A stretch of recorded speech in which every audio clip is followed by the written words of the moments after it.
Hey guys, so the third and final component of our total daily energy expenditure, which is, as the name suggests, how much energy we expend on a normal day, is your physical activity. So far in previous videos, if you haven't seen them, just go on the page and scroll back and you'll find them.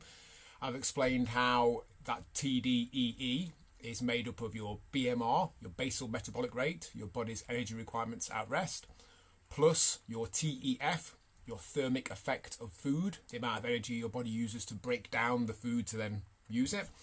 And now physical activity, which is broken down into two parts, which are also known by acronyms of EAT and NEAT.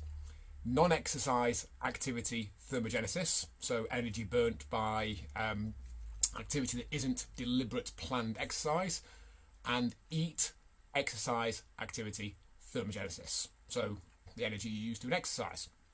All those things put together equates to your body's total energy needs.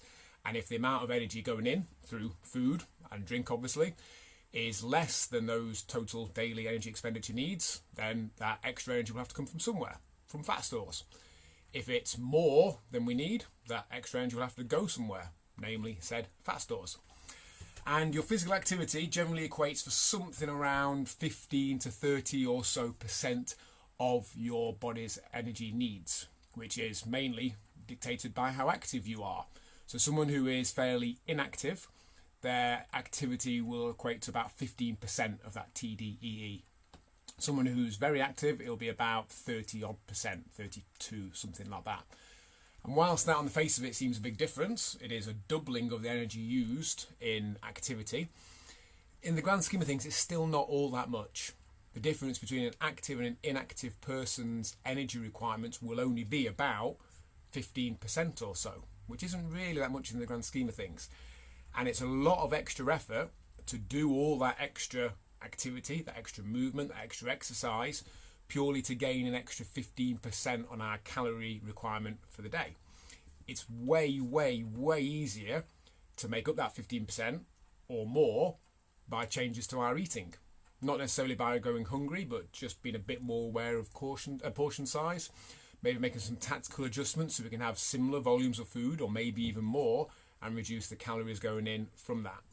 But in summary, that's what your TDEE, your total daily energy expenditure, is made up of. It's your BMR, your basal metabolic rate, which the only way you can change that is by changing the composition of your body, plus the thermic effect of food, which you can change a little bit by changing the composition of what you eat, plus your physical activity, which you can change a little bit by moving more, either deliberately for exercise or just taking the stairs, parking further away, all that sort of stuff. But in the grand scheme of things, when you look at those numbers, our ability to increase our total daily energy expenditure and therefore potentially create a deficit from it, it pales into insignificance in terms of ease of doing versus changes to our food. People are often surprised how little benefit there is from exercise from a weight loss perspective. In fact, I would generally say not to consider weight loss for exercise for weight loss.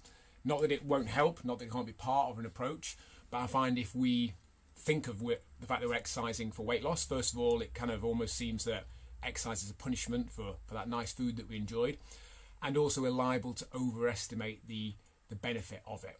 We're liable to potentially eat back some, if not all, or maybe even more of those calories that we've burnt during exercise.